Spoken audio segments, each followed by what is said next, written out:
नमस्कार, मेरा नाम है डॉक्टर पुरु धवन और आज इस वीडियो में हम बात करने वाले हैं बॉडी पेन के बारे में, जो कि किडनी फेलियर पेशेंट में आम बात होती है। अक्सर किडनी फेलियर पेशेंट जब मेरे पास आते हैं और बात करते हैं कि डॉक्टर साहब मेरी टांग में दर्द हो रहा है, मेरी कमर में दर्द हो रहा है, मेरे कंधे में दर्द हो रहा है, तो उसके पीछे कारण बहुत कॉमन सा होता है, जो कि किडनी फेलियर पेशेंट को नहीं पता होता। हमें पता है कि हमारी किडनी खून साफ करती है, बट खून साफ करने के साथ-साथ वो हमारी बॉडी में जो हम धूप से, खाने से विटामिन डी लेते हैं, उसको एक्टिवेट करने का भी काम किडनी करती है। अब जब किडनी खराब हो रही है, तो ये विटामिन डी तो बॉडी में है, बट वो किडनी की वजह से एक्टिवेट नहीं हो पा रहा। और जब विटामिन डी एक्टिवेट नहीं हो पाता, तो बॉडी में उसकी डेफिशिएंसी बननी शुरू हो जाती है, उसकी जो सिम्पटम्स हैं, वो आने शुरू हो जाते हैं और दिक्कत क्या होती है? वो है बॉडी पेन।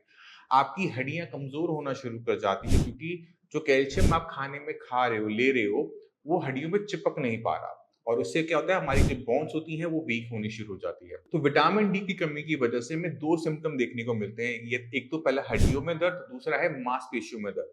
आप किसी पेशेंट को ज़रा-सा भी दबाओगे, उससे दर्द होगा, परेशानी होगी। ये तो हो गया कि किस वजह से सीकेडी पेशेंट के अंदर हमें विटामिन डी की कमी देखने को मिलती है कि बॉडी पेन होता है। अब सवाल है कि इसका ट्रीटमेंट क्या है?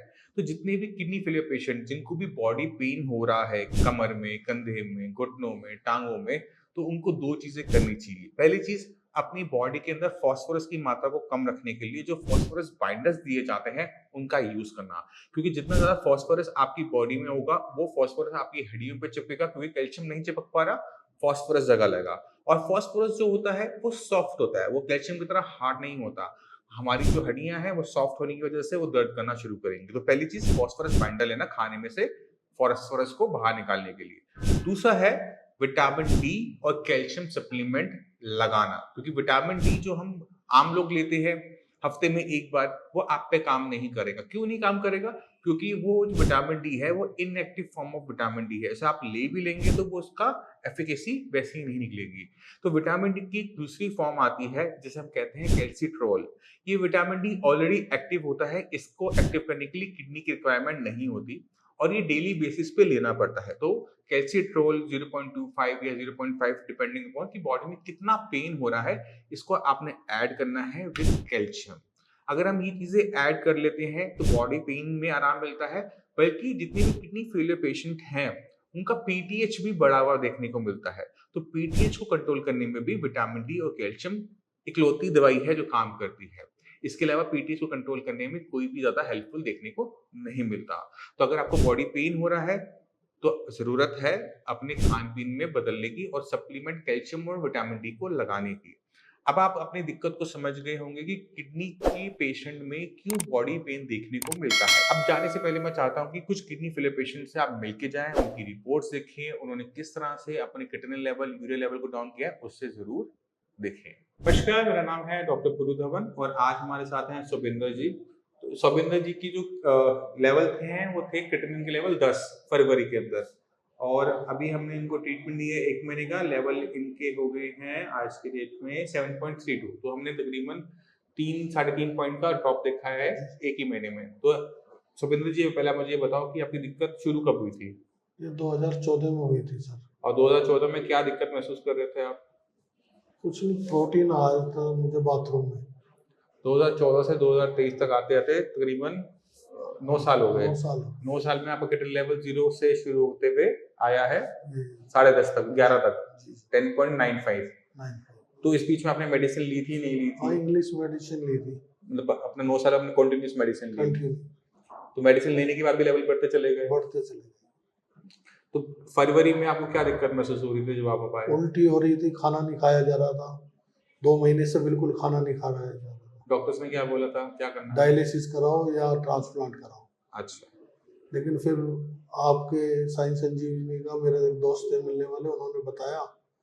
फिर मैं आपसे कांटेक्ट किया। आने के बाद मैंने दवाई स्टार्ट की, तो अब मैं खाना भी खा रहा हूँ और मुझे ऐसा लगता ही नहीं है कि मैं बीमार हूँ। वो तो हमें भी आपकी बात करने के तरीके से ही लग रहा है कि सर, आप बीमार नहीं हैं। मैं तो अच्छी तरह नॉर्मल डाइट से भी अच्छा जो लोग खाते हैं उनसे अच्छा खाता हूँ। वर्किंग करता हूँ, जॉब पे जा रहा हूँ। जॉब पे जा रहे हैं। 1 महीने से कोई वीकनेस बॉडी में? कोई वीकनेस जो नहीं, वॉमिटिंग हो रही थी, कोई वॉमिटिंग? कुछ नहीं। क्रिएटिनिन लेवल आपका अब कितना आ रहा है? 7.32। 32। ये तो सर किसी भी हॉस्पिटल में नामुमकिन था। वो आपकी बात सही है, बट आपकी जो ये बीमारी शुरू हुई थी ना, तो वो आपकी 2004 में शुरू हुई थी, क्योंकि आपको डायबिटीज बहुत लंबे टाइम से है, वो तो 15 साल से है। 15 साल से हुए। तो जब आपकी शुगर लेवल बढ़े रहते हैं, 200 से ऊपर बने रहते हैं, तो शुगर लेवल हाई होने की वजह से किडनी को इम्पैक्ट जाता है, और इस बीमारी को हम कहते हैं डायबिटिक नेफ्रोपैथी। तो जब किडनी ने डैमेज लेना शुरू हुआ, तो हमारी शुगर, मतलब जब आपने ट्रीटमेंट लिया 9 साल एलोपैथिक का, उस बीच में आपने बस 2 गलतियां हुई थी।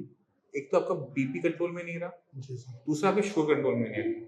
बीपी शुगर कंट्रोल ना होने की वजह से हमारी किडनी इम्पैक्ट नुकसान लेती रही, और वो नुकसान धीरे धीरे बड़े बड़े होते होते क्रिटिकल लेवल 11 तक को टच करवा दिया। अब आपने ध्यान का रखना है, वो मेरी बात ध्यान से सुनो। आपने अपनी बीपी को, खासकर नीचे वाले को, 70-80 की रेंज में रखना है। जैसे ही वो 80 प्लस में जाए, 85 देख रहे हो, आपने डॉक्टर दे रखा है मैंने आपको, आपने उन्हें कॉल करना है। शुगर 180 से नीचे रहनी चाहिए। आज आपकी 200 आई है, बट ये आज आपको माफी दे रहा हूँ, बट अपनी मेडिसिन जो आपको बताई है शुगर की, वो आप स्टार्ट करोगे, और उसको डेली चेक करो कि मेरी शुगर कितनी आ रही है, खाली पेट भी, खाने के बाद भी। अगर लगता है कि शुगर बहुत ज्यादा आ रही है, तो आपने रिपोर्ट करना है, और अपनी मेडिसिन को बदलने का टाइम हो चुका होता है, तो हम उसको बदलेंगे। क्योंकि अब आपकी उम्र है 48, 50 साल की हो गई हो, 30 साल मुझे इस किडनी से काम लेना है। 30 साल में तब ले पाऊंगा जब से कोई नया नुकसान ना हो, और नया नुकसान तब तक नहीं आएगा जब तक बीपी शुगर दोबारा से नहीं आता। ठीक है, ये जो लेवल हमारा 11 से जो हमारा ये 7 पर आया है, ये रिकवरी है, क्योंकि डायबिटिक नेफ्रोपैथी के अंदर जो रिकवरी होती है वो अच्छी होती है। अगर यहीं पे किडनी को नुकसान सिर्फ बीपी से हुआ होता, तो ये रिकवरी में ऐसे देखने को ना मिलती।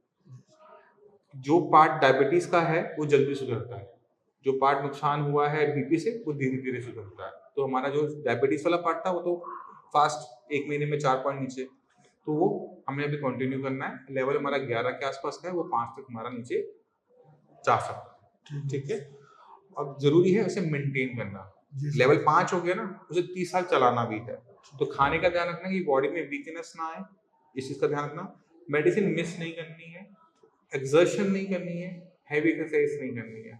ठीक है, खाने पीने के अंदर थोड़ी बहुत दाल, थोड़ा बहुत दूध जो दे रखा है उसे आप कंटिन्यू करोगे, और वो ऑलमोस्ट लाइफ टाइम का है, चाय कॉफी बंद रहेगी। ठीक है, इन चीजों का आप ध्यान रखो, बाकी काम हमारा। ठीक है, तो अभी ये बताओ कि हमारा जो एक्सपीरियंस रहा साइंस इंजीनियरिंग के साथ कैसा रहा? डॉक्टर साहब मैं तो यही कहूँगा कि लोगों से कि कहीं ना जाके यहाँ आए, और इतना अच्छा इलाज है और इतनी अच्छी सपोर्ट से आप बात करते हो। पेशेंट आता तो वैसे ही ठीक हो जाता है आपको देख के। नहीं, देखो आपको ना बीमारी को समझना पड़ता है, और पेशेंट अगर बीमारी को समझना शुरू कर देता है ना अपनी बीमारी को, तो वहां से काफी हद तक इलाज हो जाता है। क्योंकि बीपी हम आके रोज चेक नहीं कर सकते, शुगर हम रोज आके चेक नहीं कर सकते, ये दोनों ही मशीनें अवेलेबल है। पेशेंट को चाहिए कि अपना बीपी शुगर रोज चेक करे, वो भी दवाई खाने से पहले लिखे उसको। अगर लगता है कि दिक्कत है, तो मैं तो डॉक्टर दे रहा हूँ यहाँ से, जी जी। फटाफट इस पे एक्शन ले। नहीं क्योंकि जितना आप डिले करोगे, मान लो आपका बीपी बढ़ा हुआ है, आप सोच रहे मेरी डॉक्टर के साथ डेट 1 महीने के बाद की है, आप 1 महीने बाद जाओगे, तब तो जो नुकसान होगा वो रिपोर्टों में भी दिखेगा। जी सर। तो आपको बहुत तेजी से एक्शन लेना होता है। तो अगर आप किडनी के पेशेंट हो, बीपी शुगर आपका हाई रहता है, तो उस पर बहुत शिफ्टली काम करो, बहुत स्पीड से काम करो कि वो कंट्रोल में रहे। क्योंकि किडनी को एक बार जो अंदर हिस्सा मर गया, वो किसी भी कीमत में जिंदा नहीं होने वाला। आप जिंदगी पार्ट को जो बीमार है, काम नहीं कर रहा, उसको बस काम पे लेकर आ सकते हो। इसी वजह से लेवल आपका 11 था, वो नॉर्मल नहीं होगा, वो 5-6 तक कहीं पर जाके कहीं पे वो रुकेगा। 7 पर हम आ गए 1 महीने में, 1-2 महीने के अंदर हम वो 6 को टच कर जाएंगे। फिर वहां पर मेंटेन करने वाला काम है। अच्छा ये होता है कि किडनी को नुकसान पहुंचने ही मत दो, उसको नुकसान इतना बड़ा होगा उतनी परेशानी हमारी बढ़ती है। ठीक है, तो आप लोगों ने जो किडनी के पेशेंट हैं इस वीडियो को देख रहे हैं, तो अपनी बीमारी को समझने की कोशिश करो कि आपकी किडनी को नुकसान किस वजह से हो रहा है, और क्या गलती कर रहे हो कि आपका क्रिटिकल लेवल बढ़ता जा रहा है। अपनी मेडिसिन निकालो, एक एक मेडिसिन को गूगल पे खुद ब खुद सर्च करो कि आप ये मेडिसिन किस पर्पस के लिए खा रहे हो। आग बंद करके मत खाओ, तो आप खुद ब खुद समझना शुरू करोगे कि जो भी मेडिसिन आप ले रहे हो आज की डेट में, उसमें कोई भी किडनी की मेडिसिन नहीं है। क्योंकि एलोपैथी में अब तक किडनी की मेडिसिन बनी ही नहीं है, तो इस वजह से मेडिसिन लेते लेते भी हमारे लेवल बढ़ते चले जाते हैं। तो जरूरत है अवेयरनेस की, जरूरत है आप अपनी बीमारी को समझो, और उसके लिए आप जो ट्रीटमेंट ले रहे हो उसको भी समझो कि वो मेरी बॉडी पे कैसे एक्शन लेने वाला है। एलोपैथिक मेडिसिन जरूरी है बीपी शुगर को कंट्रोल करने में, बट वो किडनी को रिवाइव नहीं कर सकता। और डॉक्टर साहब जैसा आपने बताया उसी हिसाब से मेडिसिन ले रहा हूँ मैं, और पहले तो पेट भी ठीक नहीं रहता था, अब तो पेट भी ठीक रहने लगा। देसी दवाई है ना, वो काम हाँ, पेट पर अब पूरा पूरा पूरा करती वो है। काम कर रही है। अब मुझे बिल्कुल भी फीलिंग ये नहीं हो रहा कि मैं बीमार हूँ डॉक्टर साहब। और आत्मा वो बढ़ गया कि जब 1 महीने में 4 कम हुआ है तो अगले दूसरे महीने में इतनी उम्मीद मत रखना, दूसरे नहीं, महीने में फिर भी 1-2 तो कम होगा। हाँ, अगर मान लो अभी जो 7.3 आ रहा है वो अगर मान लो 7 भी आता है, 6.5 भी आता है, वो सफिशिएंट है, क्योंकि स्पीड डाउन होती है। जी जी। स्पीड डाउन होती है और हमारी जो लिमिट है वो 11 से थी, वो हम 5 तक, ये तो अब डिस्टेंस कम रह गया है।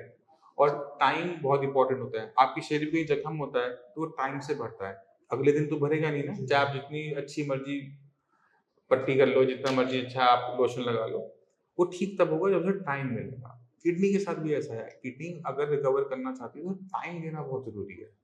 अगर टाइम हम तब दे पाते हैं जब उसके कोई नया नुकसान ना हो, नुकसान रुकेगा तो इसको रिकवरी मिल जाती है। वही हमने आपके साथ देखा, वही हमें अब बाकी सारे पेशेंट डॉक्टर का देखने साहब एक मिलता है। चीज और भी है कि डायलिसिस बता दिया था। अभी तो नहीं है, देखो अब तो नहीं है, हाँ, लेवल हमारा 8 से नीचे आ गया, तो अभी तो हमें डायलिसिस की रिक्वायरमेंट नहीं है।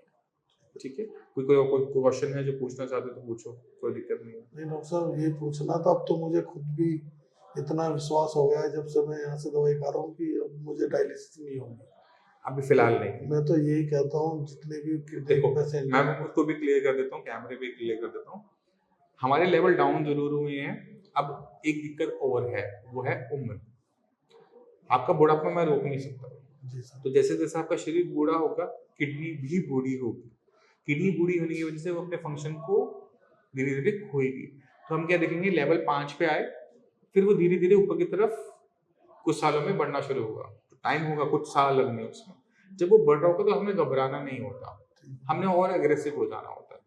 ठीक है, और बुढ़ापा हमें धीरे धीरे आए इसलिए अच्छा खाना खाना जरूरी है। अगर आप खाने में बहुत कमी कर देते हो तो वीकनेस की वजह से बुढ़ापा जल्दी आता है, किडनी स्पीड से खराब होती है। तो उन चीजों का ध्यान रखते हुए खाना अपना अच्छा बनाए रखना, और कोशिश ये रहेगी कि इस जन्म में आपको ना डायलिसिस करवाना पड़े ना ट्रांसप्लांट तो करवाना सर डॉक्टर साहब इतना तो बहुत है, ये तो मैं भी समझता हूँ कि वो चीज़ तो होगी नहीं जो है। पड़े। हाँ, बीमारी तो साथ रहेगी। लेकिन ये है कि 10-5 साल बिना डायलिसिस के निकल जाए।